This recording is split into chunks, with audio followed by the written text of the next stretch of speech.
Okay. Assalamualaikum warahmatullahi taala wabarakatuh. Pada semua hadirin yang berada di dalam talian,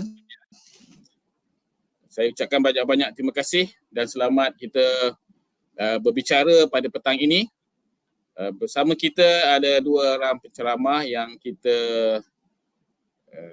dapat berkolaborasi bersama. Okay, hello and a very good morning to our honorable speakers, Miss Eva Maria Imfenger and Miss Pasita Ayu Lashmiwati. They are both from Johannes Kepler University, Linz, Austria. How are you? Both of you, how are you? Great, thanks. Okay, for your information, both of you, our participants today are from lecturers, teachers, headmasters, principals, and pre-service teachers. There are with us on Facebook Live or on YouTube Live. Our hosts today are Persatuan Penggerak Guru Inovatif Melaka and Majlis Guru Cemerlang Melaka. Thank you to Mr. Asmidi and Mr. Aizat Anwar for their cooperation today. Mr. Aizat is our technician, so he will control all the system today. Okay, let me introduce both of our professional speakers to our participants. Miss Eva Maria Ifenger, she is a researcher, a trainer, the teacher trainer, and a founder of Maths Arena. She is a researcher in the field of adaptive training and testing. She had a PhD in STEM education.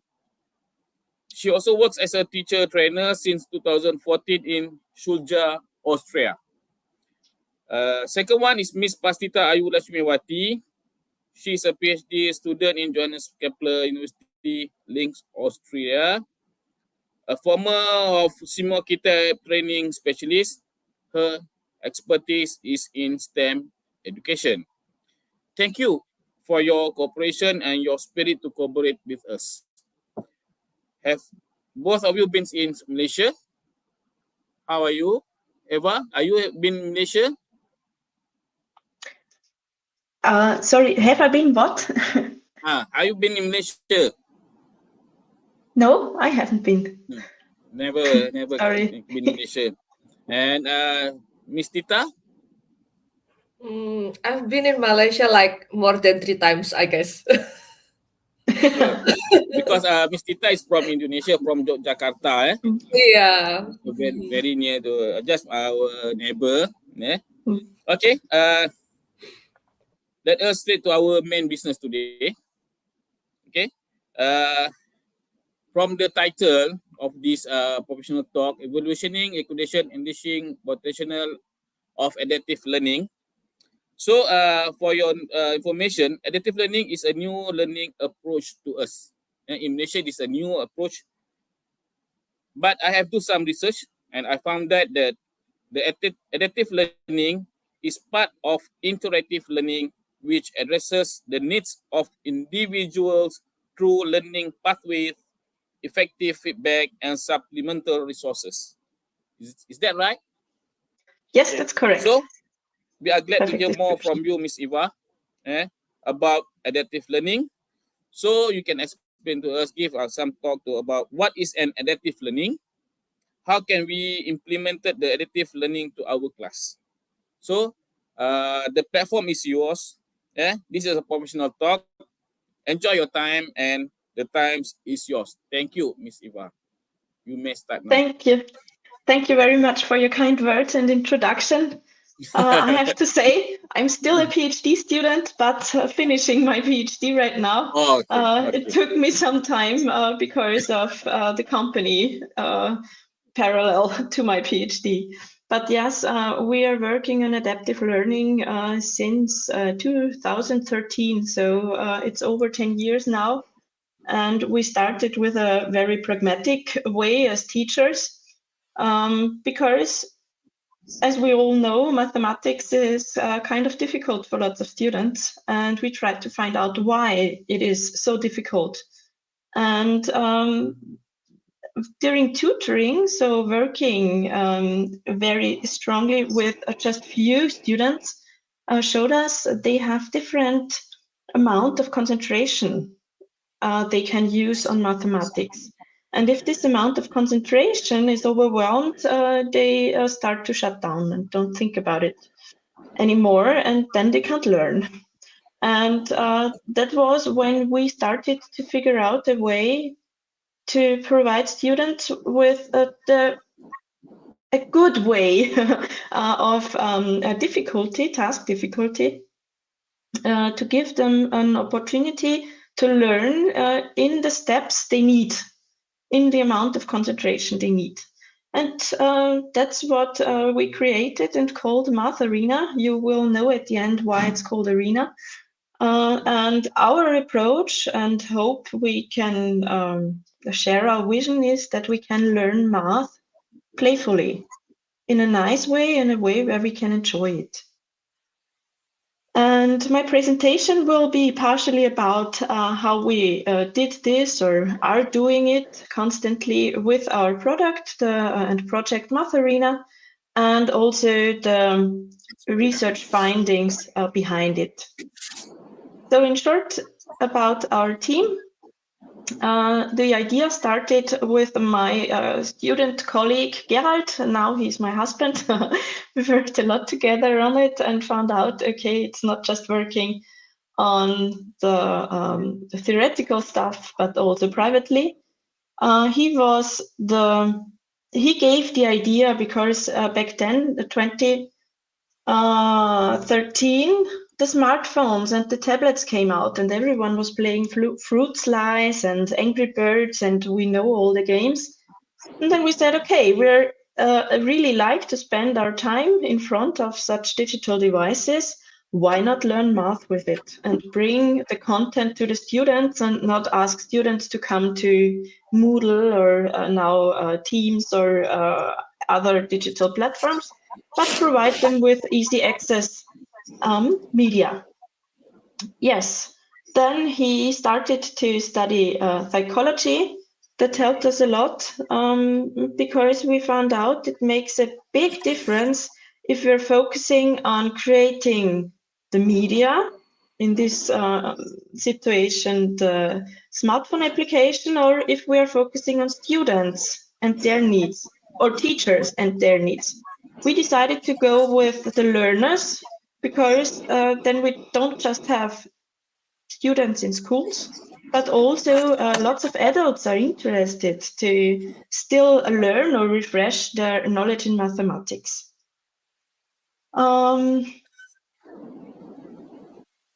After start of COVID pandemic, I got in touch with JKU, Johannes Kepler University in Austria, and asked about research in that direction, and we found out there are lots of common interests. So then I started to work at a project and do my PhD in exactly this field and try to deepen my knowledge about it. And it's really interesting what we found. But before we go on, if you want to download it and try it out, we have an English version, and thanks to Miss Pastita and Miss Yanti, also an Indonesian version. So please feel free. And maybe I just tell you a short story about what brought us to go on. So when we released our first version, it was freemium and for upper secondary school. We had our students still in tutoring, and they were trying out one of our mini games. It was about polynomial functions, and they really struggled to remember parabolas and the terms for it and so on. And so we showed them, and they played it, I don't know,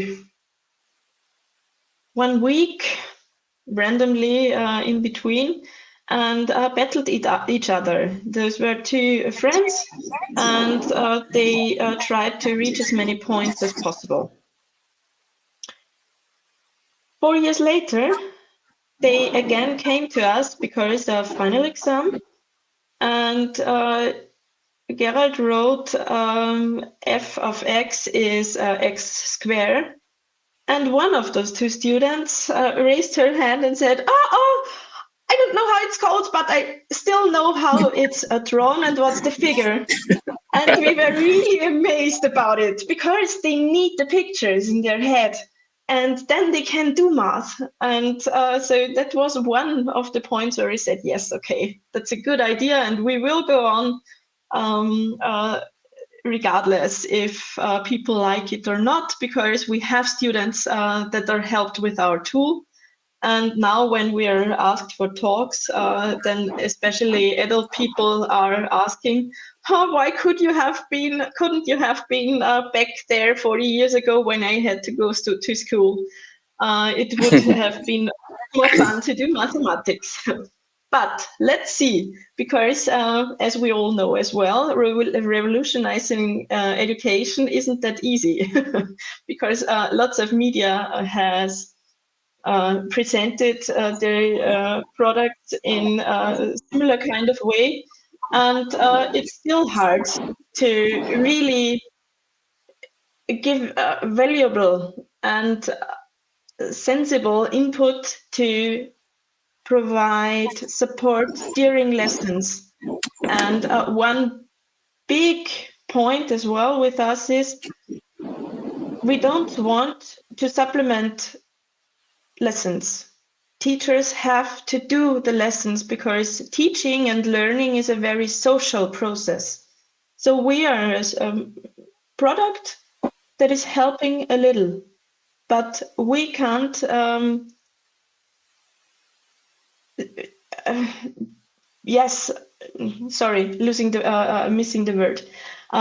Lessons can't be not done by teachers and students in classes.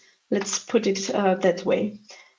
So the main challenges we are addressing with Math Arena are the frustration of students, still increasing during COVID pandemic when the social process fell away. So we tried to meet this frustration with our playful approach. So they don't have to be motivated about polynomial functions or algebra, but they are motivated by getting points or stars or progress, and they see where they have progress. So it's in some way a self-directed approach. And the instant reward, we know in research it's really important that they know if they are thinking correctly or not.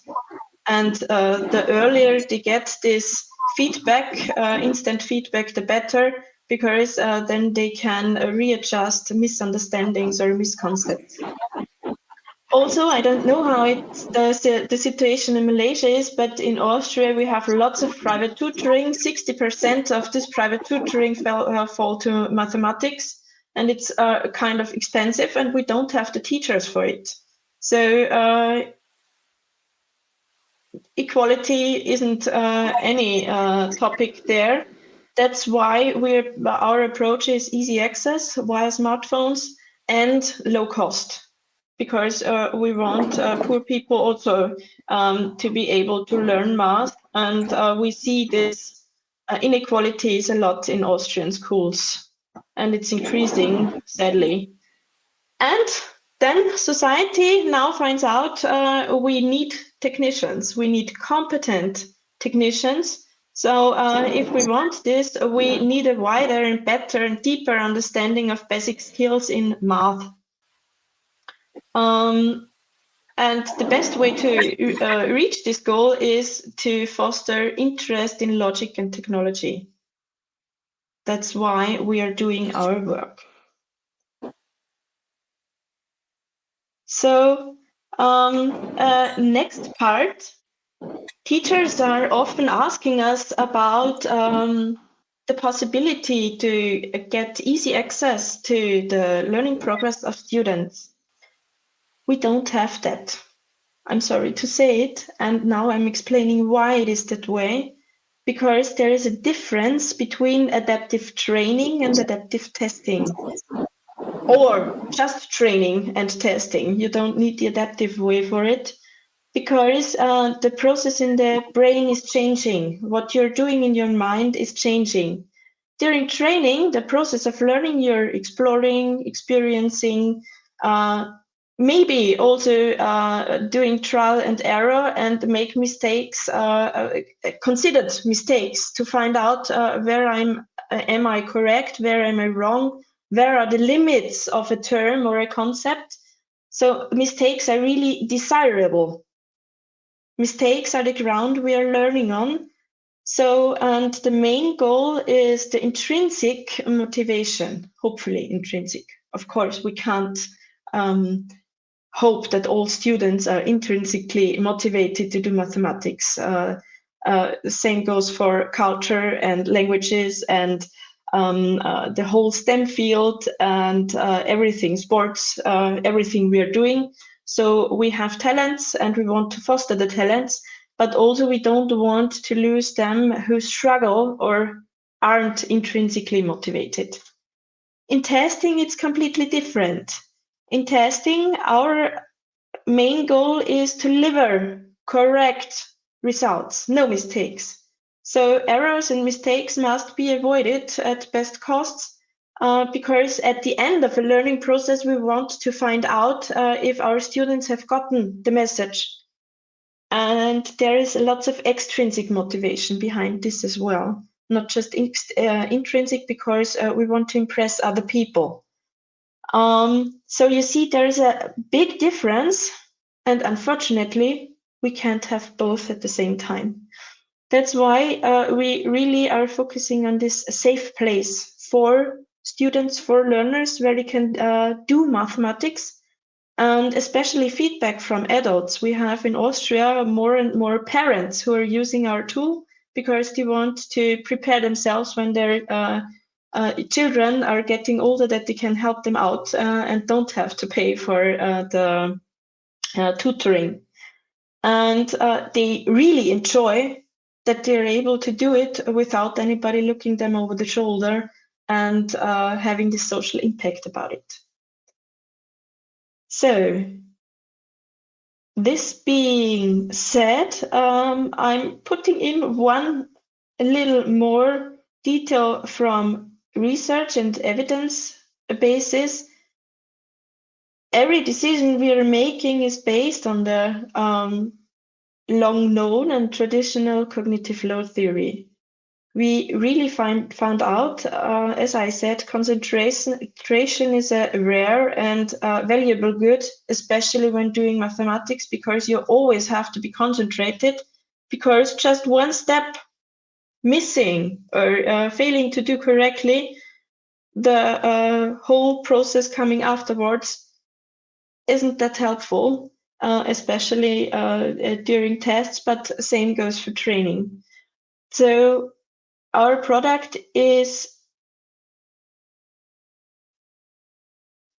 doesn't have lots of animations or lots of different colors. It's called, we kept it simple. I think that's the best word.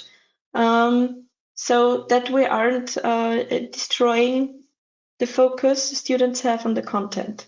So the task environment, but also the interactions are very clear and always the same. That's, for example, why we are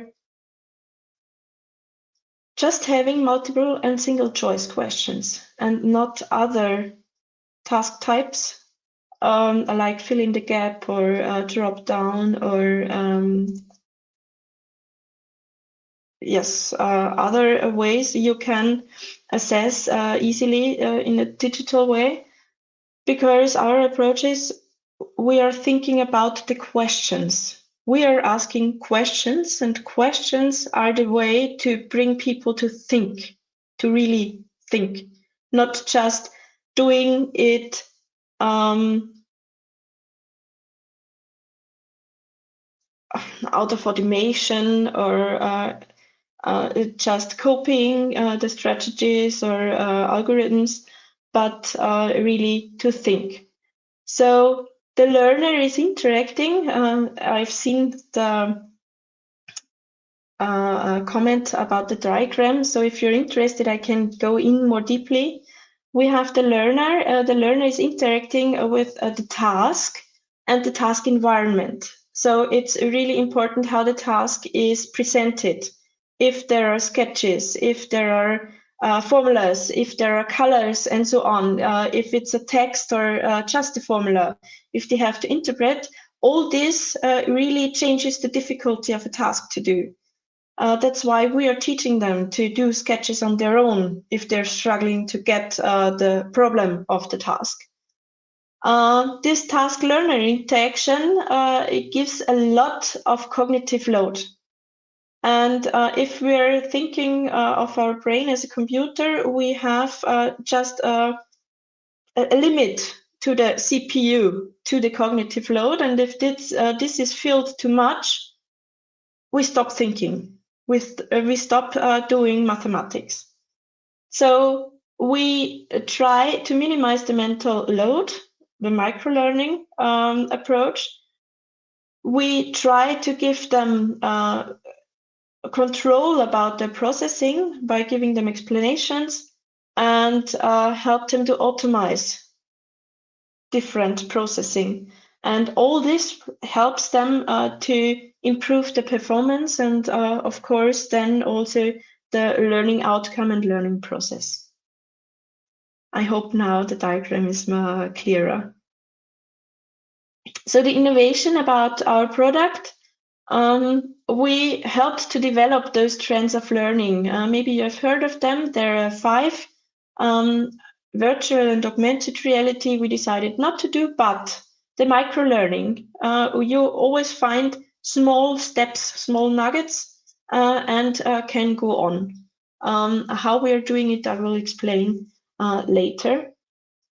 Then this AI-based approach, not just about large language models like ChatGPT or Gemini now coming out, but our algorithm for this adaptive training mode is also kind of an artificial intelligence approach using lots of data, now called big data or deep learning. It's done all automatically. And one big thing is this mobile and remote learning, that we have more flexibility, because our brain isn't always ready to learn, but when it's ready, it is helpful to have the content with me. I'm always talking about mathematics out of my pocket.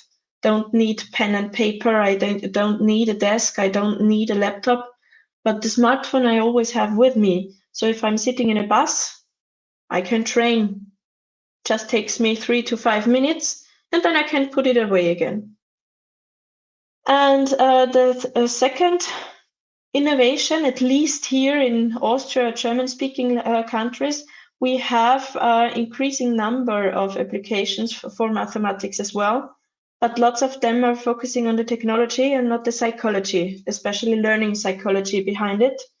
I already explained it, the learner-oriented focus and why we're doing it. Also the mini games. So I said in the quizzes we just have multiple choice questions. But for all the algorithms we have, like doing equations, solving terms, learning formulas, trying to find out angles and to get a picture of what does 60 degrees mean, we have games. So they really can play games and so optimize their knowledge. And the psychological approach is also, the adaptive learning difficulty is also done by the psychological approach, or focusing on it more. So our hope or vision is that we are making learning more effective and, that important, more enjoyable. So that's one picture. We won a prize in Upper Austria, helped us a lot with credibility, and we were really thankful because a big audience and important audience heard of our product. And yes, so friends motivated me to show it, Won especially the the female title, empowerment. Miss Eva. Sorry? Do you won the first title? What is the award? Do you It's I don't know what you mean. Sorry, maybe the microphone is bad. okay? Did your team? Is that your team? Yes. No, that's not my team. Those are other prize winners, but I'll show my team later. Okay. Sorry. Thank you.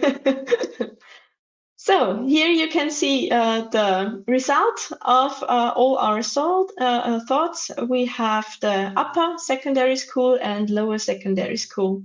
Matharina Classic is focusing on high school and bridge courses, and junior focusing on junior high, and in Austria also apprenticeships.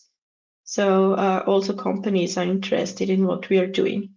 Yeah, I want to thank again Ms. Pastita and Ms. Yanti for their kind help and support. They really helped us to approach Indonesian and now Malaysian society. And yes, we really look forward to the collaborations coming out of it, and in all directions. So if it's in teaching, but also doing research and trying out new ways of bringing Matharina into lessons. I shortly show our user interface and how it's working. So we have just the mathematical topics, because our approach is we have the mathematics, we all train them worldwide, but in different steps, different curricula. And if we have the content from mathematical side, we easily can split it into minor pieces and fill it in the different curricula we have. So this is what we are doing currently with Indonesian learning phases, and I hope to find that is working as we figured it should be. Here you see the learning progress, how many tasks you haven't answered anytime, and then the progress. And you have to answer questions at least twice correctly, that you get it in the perfect version. And then they aren't asked that often anymore. Here you can see one of our Angular mini games where you can learn to read your triangle. So it's not about the pencil and doing it correctly. That's another competence, important competence. But lots of students start to struggle with how to put the triangle and how to read the correct angles. Here, that's the quizzes. You always get 10 questions, and those questions are sorted by difficulty. Here comes the adaptivity in. And so you start always with the easiest tasks, and if you're answering everything correctly, the level increases partially. And so you don't have to do everything, but if you're good in something, you can skip, or the algorithm skips steps. Here you can see that we don't understand Indonesian language. And here you get the explanation and can go on to the next question. Another mini game where you can learn formulas and easily, for example, during lessons, do it with the students as a teacher and compare how can I decide if it's the era or if it's the Umfang, the way outside, or volume, and so on. And then they can find out, okay, here I need 2 variables. For volume, I need 3. And so you get this metacognition that's so important because it, again, decreases the amount of concentration and knowledge I need when I get what makes the difference. Yes, so of course we know students want to show if they're doing good progress, if they're doing lots of learning or spending much time with the application and want to show it to the parents, to the teachers and so on. So we also have a profile where you can see how many questions you did correctly, which topics you were training, how long you did it, and what's the amount of your total points. Gamification as well, of course. So that's a way where I, as a teacher, can step in and say, please show me your progress. Why aren't we doing it automatically? Because in this way, the student still has the possibility to say, no, sorry, not now. Or they know the time when they're showing or have to show the learning process, and they are more prepared for it. A new feature is you really don't need any pen and paper, because you can draw on the questions, and so again loosen the cognitive load, because when you're writing down something, you get free space in your brain to think further. Okay, and here you see the gamification. I'm most happy about the Pi, if you're playing it on Pi Day. So please remember Pi Day, March 14th. If you want to have the seal, you have to play on this day.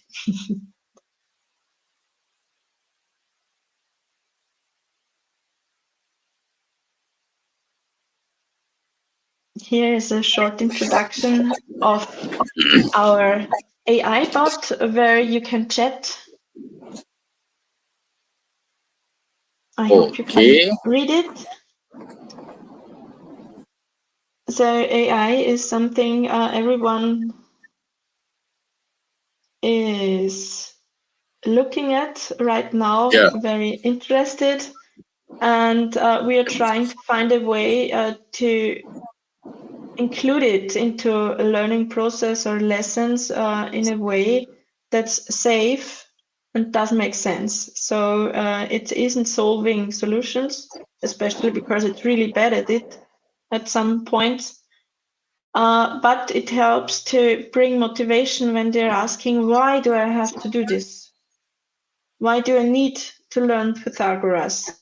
Or another story from our tutoring, we had students who saw a piece from 3D printing of Pythagoras, and they asked who the person is, and Gerald said, yes, that's Pythagoras. They said, what? That's a person? So they didn't know that there were big minds thinking about it, because during lessons there was no time to mention it. And to be honest, when I'm learning them equations or Pythagorean theorem, I'm not thinking about telling them the stories behind it. But if they have the stories, it really helps them to remember and to increase. And then they know it's not just a random thing, but something we found out of nature. So math is coming from nature. Yes. I'm skipping. Our current milestones are the dual version. That's why we are called Arena. We can match each other. I can ask a friend, and then we're doing the same quiz and find out who is better in it. So competition is always a big motivation, and that's what we try to bring in. And one vision is it would be really great if an Indonesian student is battling each other against an Austrian or German or Estonian student. So a combat in the whole world, so that they know they aren't alone.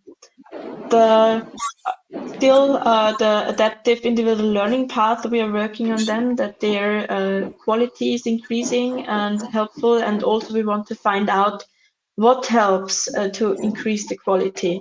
Is it by doing an unflexible structure, or is it sufficient enough to have this automatic a way of choosing from the difficulty, task difficulty we found out?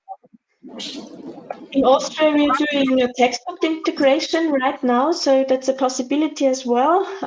As you mentioned, there may be textbook authors here as well. So we found several ways how we can do this. We are working mostly with QR codes, but of course, if those are digital textbooks, one can work with links as well, for example. So that I can switch between application and textbook. I can train on tests with long tasks, for example. We don't have long tasks in it. And when I find out I'm still struggling, I can move forward to the application and try the mini steps and find out where my misconception lies, why I can't solve the big problem. Also, companies, as I said, are interested. For better learning. And the English translation, Indonesian, Turkish translation are released right now for the 5th grade. So 10 to 11 years old, normally around this age, and is still ongoing. And we have approaches from Hungary, from Croatia, but also Spain, Estonia. So lots of countries are interested right now. It's really amazing to get so many interest and support. Yes, and you saw the AI features. And also we are always looking for ways to do research to increase or improve our product, but also we get lots of important anonymized data, but we have lots of data. So now we are looking for ways to interpret it and to use it for a whole research community of what we find out about digital learning. Okay, I skipped the study. Data protection is a big issue in Austria and Indonesia, and maybe I could imagine in Malaysia as well. So it's really important for us that the data is private and secure. So we are using servers in Germany and Austria because they are the most secure regarding our reviews. We collect minimal personal information from our users, so we don't can match answers or results to a specific user, but just get it anonymized. We will use the little data we get for educational purposes only. Yes. Everything else I've mentioned. To bring my presentation to an end, maybe I show you the video. I'm sorry if you can't hear the sound. I'll try, but I just got the information I should have used Google Chrome and I didn't do that.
Great.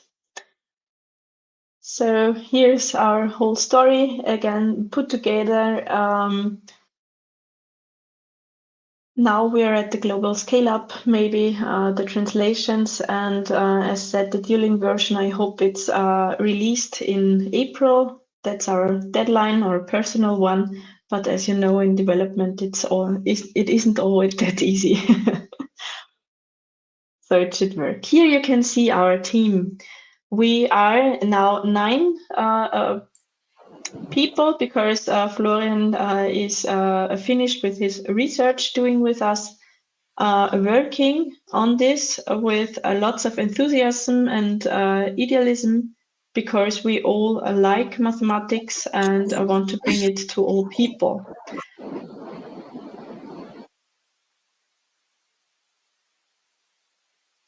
Here you can see our meta goals. We are focusing especially on the gender issue, because maybe I'm a woman, and it's not seldom that I experience that people think I'm not able to do math because I'm a woman, but I think that's a topic in the German-speaking countries. Okay. Great. Okay, so finishing, how can I use as a teacher Math Arena to bring adaptive learning into my lessons? I can give it as a homework, because I know there is the automatic differentiation. Every student gets tasks on the specific level they need, and I don't have to think about it, and can see what they have done, how many time they spent, how many tasks they solved, how many times they were correct or not. I can take the Math Arena and present it in front of the whole classroom, and can discuss the questions with them, and problem-solving strategies, and tell them what's the difference between the answers, or explain, or let them explain in plenum why specific answers are correct and the other ones are not. Another way is to do partner work, so putting 2 or 3 students together with one device, and they are playing Math Arena and discussing about the topic. I can do it at the end of a chapter I'm doing with them. I can do it at the beginning, kind of exploring way of lessons, because then students are asking, okay, how can I answer this, and why can I answer it? Or what does this explanation mean? So students start to ask questions, and they remember what we as teachers are saying and explaining much more easily. So one thing what we don't want, or isn't our objective, is that we have a classroom full of students and each one is playing on their own on the device. That's not the goal, because we need students and teachers to interact, to go in this social process, because then they learn, not alone. Alone at homework, yes, or the best ones when they are bored because they got the concept, yes, but not the whole class. So that's my final message I want to bring. I hope you could take some information away, have an idea what this adaptivity does mean with the difficulty of tasks, what brings them to difficulty, and how it can help students to learn in a better way. So thank you for the invitation again. It's a great honor to be here. And so if you have questions, please feel free and ask away. Okay. Thank you, Miss Eva, for a very clear explanation about the Maths Arena. I've just installed the Maths Arena. Okay. Nice to hear. Thank you. During your just now, I just install it, and I try to use the Maths Arena. It's very good and very user friendly. Okay.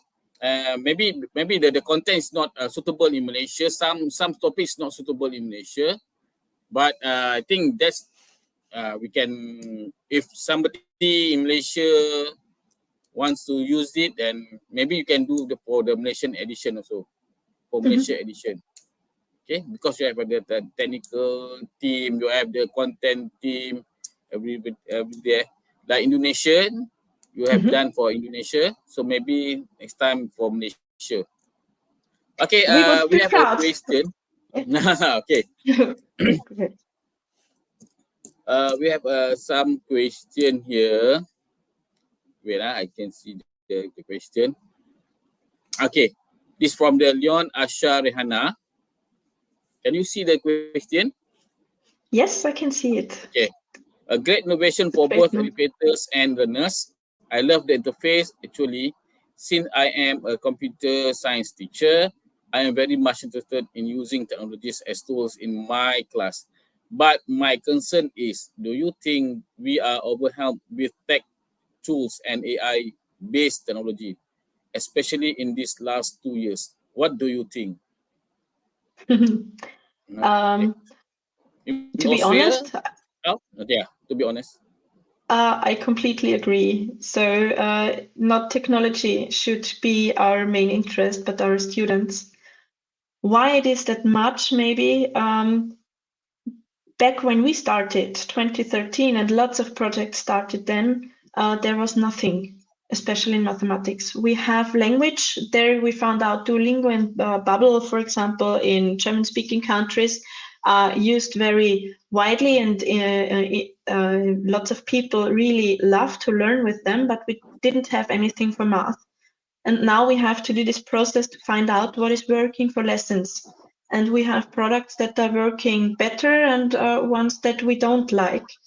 So also, we teachers are different and have to find out what we like for our personality, our classes, our culture as well. So there are lots of differentiations we need to make. And so now we are kind of overblown with technology. But I think it's a necessary process. And again, main objective of us as teachers is to find out what helps our students best. So we have to try out, and if something is working, we are keeping it. If it not, we are dismissing it and trying the next one. And of course, everyone for him or herself has to decide how much they want to bring in. In Scandinavian countries, for example, they are going away from technology again, but only in that parts where technology is splitting people apart. And that shouldn't be the goal. Every technology that's helping the social process, the social interaction, is staying. So I find that really interesting. We have to observe the situation the next years as well. But yes, we have to be careful, in my opinion, of course. Yeah, that's right. I agree. So, is there any question? Any question from the Facebook Maybe in between. or from the YouTube, please?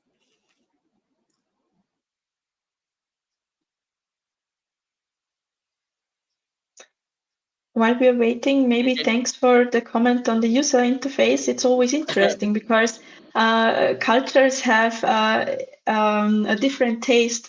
So please let us know if something works for you, but also if you like any changes or need anything else, especially the content, of course. We have to adapt it to every country, and sometimes a country has, again, several parts and different approaches, but we try to meet as many needs as possible.